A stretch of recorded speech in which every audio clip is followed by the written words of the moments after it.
We're finally at the Four Nations break. And even though the Devils won their latest matchup, they can now use this time to really slow things down a little bit. But I want to give them their props because they played very well against the Canadiens. We have a lot to break down in today's episode of Locked On Devils. Buckle up, everybody. You're Locked On Devils, your daily podcast on the New Jersey Devils. Part of the Locked On Podcast Network, your team every day. Hi, this is Bryce Salvador, and you're Locked On Devils with Trey Matthews. Scores! Oh, Stevens stepped up, nailed it. Brodor's got the puck. What a shot. The Devils win the Stanley Cup. Alrighty now, what is up, New Jersey? Welcome back to Locked On Devils podcast here at the Locked On Network. I'm your host, college hockey play announcer, Devils Wire Pucks Pitchforks, and also part-time credential media member, Trey Matthews. Hope you guys enjoyed the Super Bowl. Just saw Jalen Hurts and the Philadelphia Eagles crush Patrick Mahomes and the Kansas City Chiefs. I have been saying on this show, ABC, anybody but Chiefs. But I'm sure you guys don't want to hear my football takes. This is a hockey-sanctioned show, and the NHL season is alive and well, so let's get right into it. Well, okay, maybe I should rephrase that. Right now, the NHL is in a bit of a hiatus because we are now officially at the Four Nations break. We're going to see players like Jack Hughes, Jesper Bratt, Eric Haula represent their respective countries. Best on best tournament. It is set to take place first in Montreal, then it'll make its way to the States in Boston. And as you guys know, I got credentialed for the Boston games. I can't wait to give you guys behind the scenes coverage. Can't wait to get to TD Garden. Can't wait to drink a Dunkin' Donuts coffee in Boston. Really looking forward to it. But for the time being, let's talk about the New Jersey Devils' recent outing against the Montreal Canadiens, because at least they're heading into the break with some momentum on their side.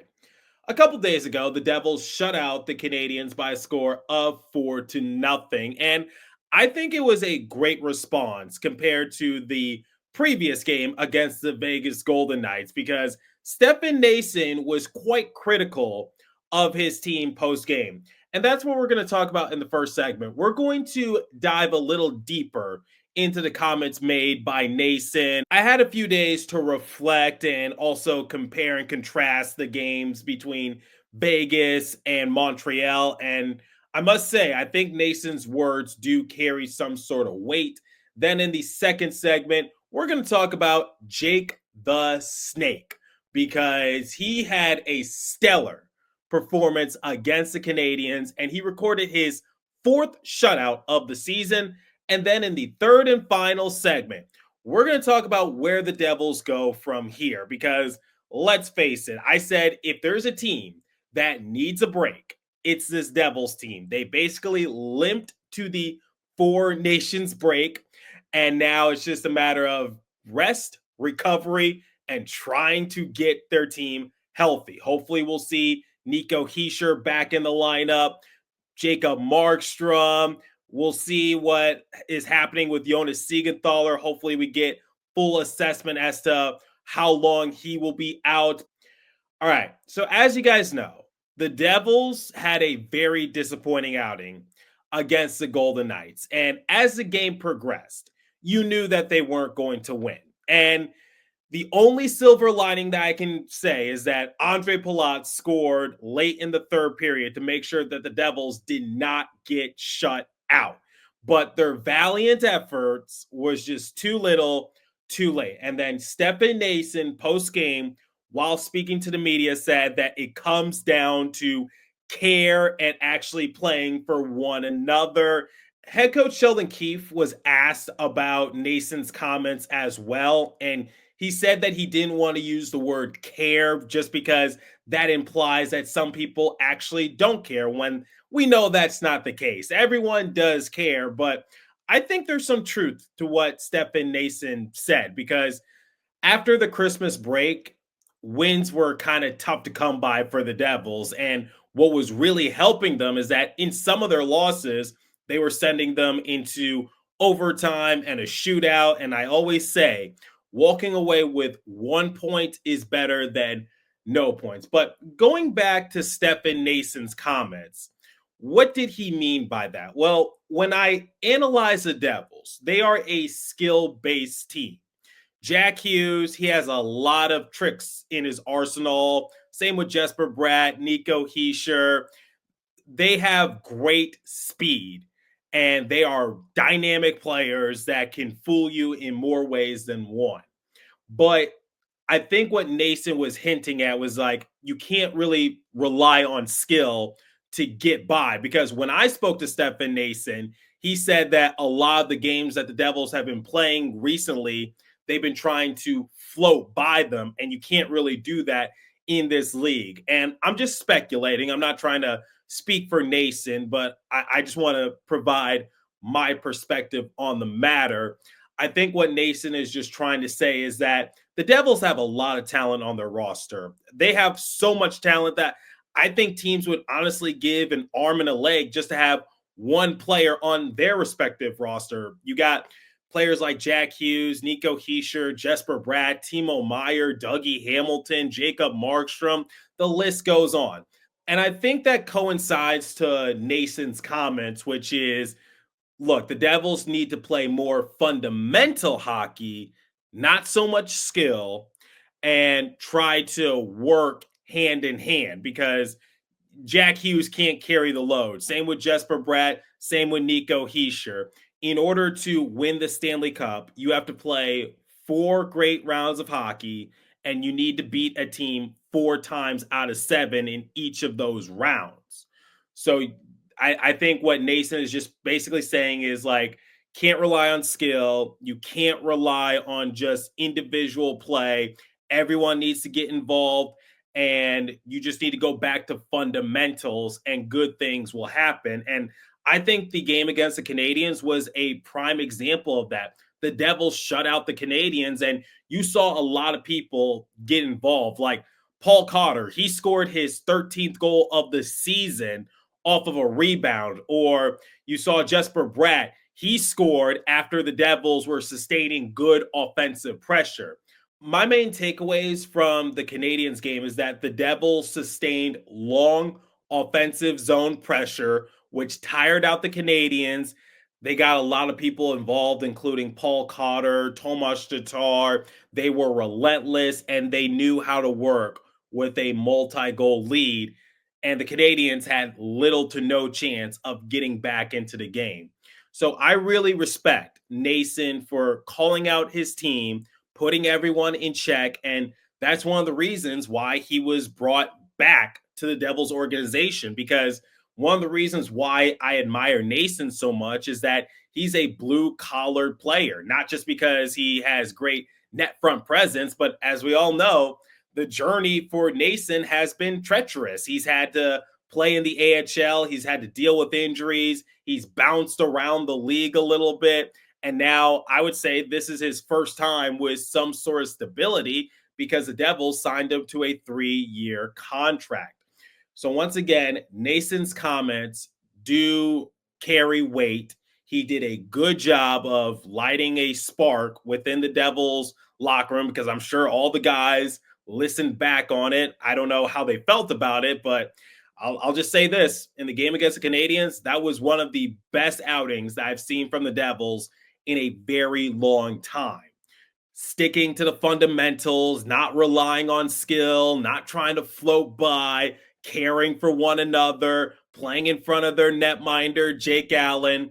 So honestly, that game against the Canadiens, hopefully it turns it around for the Devils. I know I said it after the Bruins game. I said it after the Flyers game. But going into the Four Nations break, I think it's safe to say the Devils needed that win. Something positive to come back to. All right.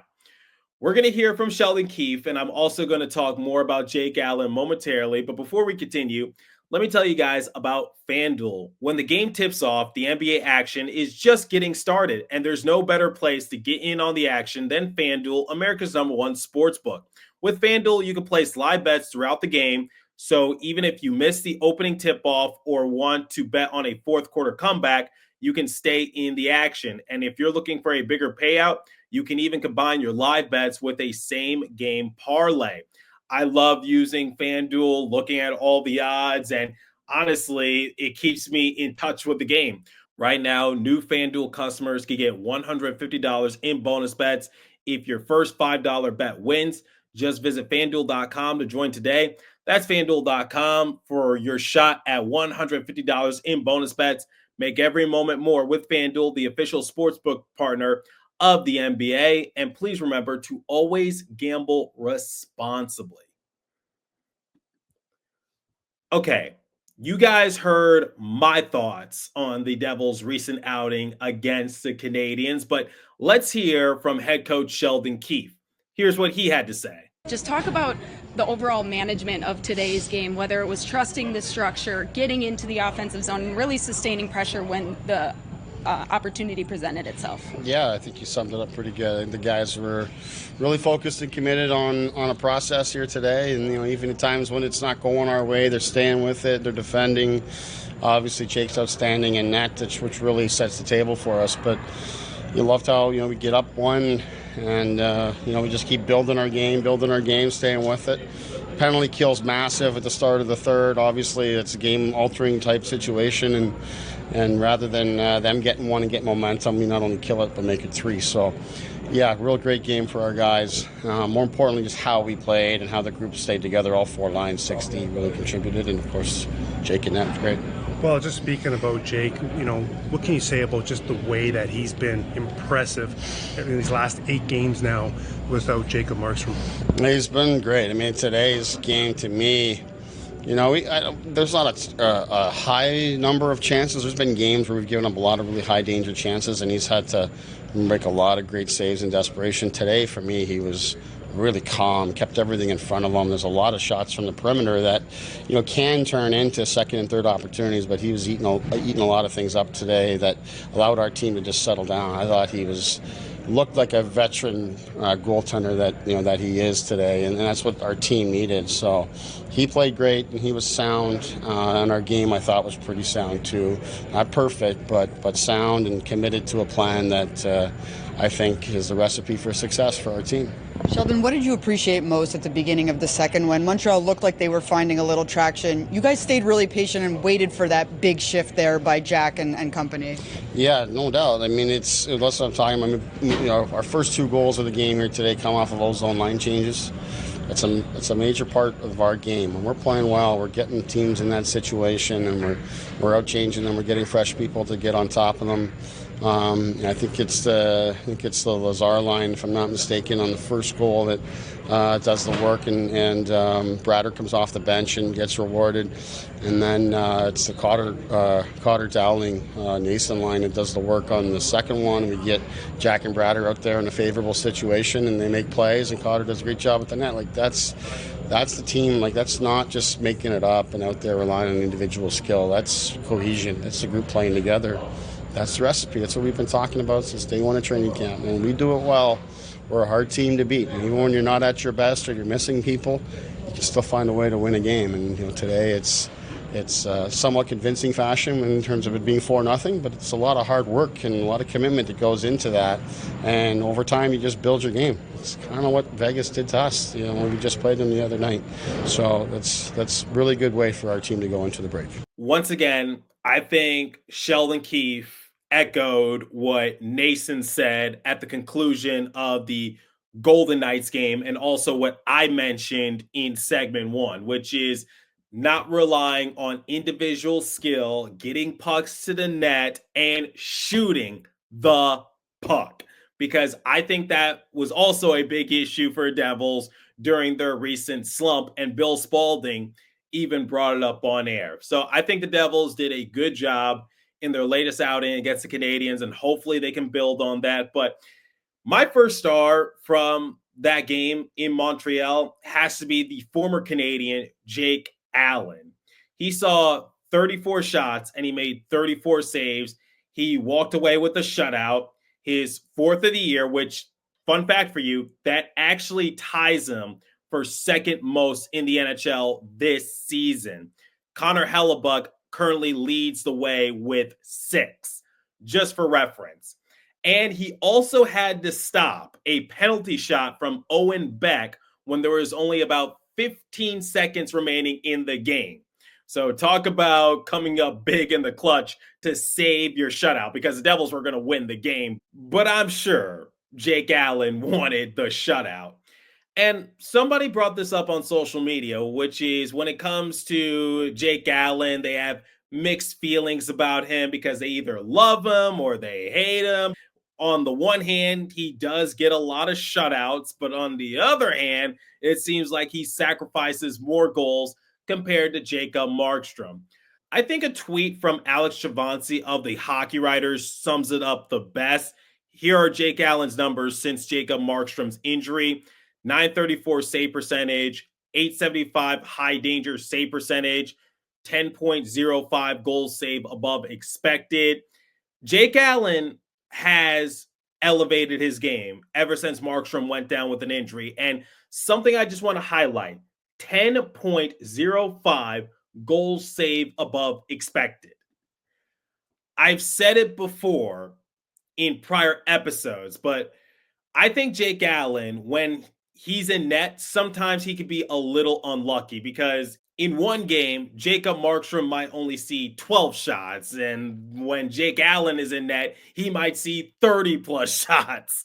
Why is that the case? I don't really know. And that's not a knock to Markstrom. I'm just saying that Jake Allen has sometimes had his work cut out for him. And at one point, he was on a personal 6-game losing streak. And I'm sure that got into his head a little bit. But Allen has been a solid goalie for the Devils, and similar to what Chavancy said, he's elevated his game ever since Markstrom went down with an injury. And I actually talked to Chico Resch about Jake Allen a good while ago and why he's been so good. And he just knows how to position himself. He knows how to get into the butterfly position rather quick. He moves well with the puck, and he's not afraid to also take a risk and come out a little bit more to make a save. Jake Allen deserves a lot of credit. And I know Jacob Markstrom gets a lot of the spotlight, and rightfully so. He's arguably been the Devils' MVP up to this point. But make no mistake, Jake Allen is also a really good backup. And when it was announced that Markstrom went down with his injury, notice how I never really freaked out. I said, okay, Jake Allen will just start in the rest of the games going into Four Nations. Obviously, that did not happen. Nico Dawes did get a start, but digressing a little bit, in the starts that Allen has been given, I think he's been rather solid. And I was more concerned with who's going to back him up. And when Jake Allen went down with his injury earlier in the season, Jacob Markstrom elevated his game as well. So in a season in which a lot of people have a lot of complaints, the one area for the Devils in which there are little to no concerns, it's their goaltending. Jacob Markstrom, Jake Allen. And I think that's a first in many years in which I've said that the Devils have some issues, but their goaltending's not really all that problematic. So shout out to Jake the Snake. Hell of a showing against the Canadiens. All right. We're going to talk about where the Devils go from here and how they could use the Four Nations break to really get themselves back into it. But before we continue, let me tell you guys about Indeed. You just realized your business needed to hire someone yesterday. How can you find amazing candidates fast? Easy. Just use Indeed. When it comes to hiring, Indeed is all you need. Stop struggling to get your job post seen on other sites. Indeed sponsored jobs put your post at the top of the page and help you reach the right candidates fast. I've actually used Indeed before to book myself some play-by-play gigs, use it to this very day. Now you can speed up your hiring process with a $75 sponsored job credit. Just go to Indeed.com/lockedon right now and support my show by saying you heard about Indeed on this podcast. Terms and conditions apply. Hiring, Indeed, is all you need. Okay, we're at the Four Nations break. Where do the Devils go from here? Let me just say this. I know a lot of people have their concerns because the Devils have been very inconsistent ever since the Christmas break. But just remember, the Devils are still in a playoff position and they have points to play with. Not many points, but it's not like the Blue Jackets are trailing them by 2 points. In fact, the Blue Jackets are on a losing skid themselves. They've lost, 4 straight games? So I think the Devils are still a playoff team. Now, are they a championship contending team? No. I've said that before. And I really hope that Tom Fitzgerald uses this time to really get onto the phone lines to help bolster the bottom 6 for the Devils because it's in need of more offense, but he doesn't need to break the bank for a good bottom 6 player. Like, he doesn't have to give up Shimo Nemitz to make that happen. I think the Devils can find someone on the down low. But I just want to say, like, enjoy Four Nations. Just use it as a break for yourself. Like, just enjoy best on best tournament and everything will get resolved, in my opinion, for Devils. I'm not really freaking out. I know that at times they make me want to pull my own hair out because I'm just so frustrated because I know they could play better. But honestly, the goal for the Devils this season was to get back to the playoffs, and everything else is gravy because they missed the playoffs last year. And I think they're in a good position. I don't think they're going to spiral that much more out of control because they usually do win the most important games when they have to.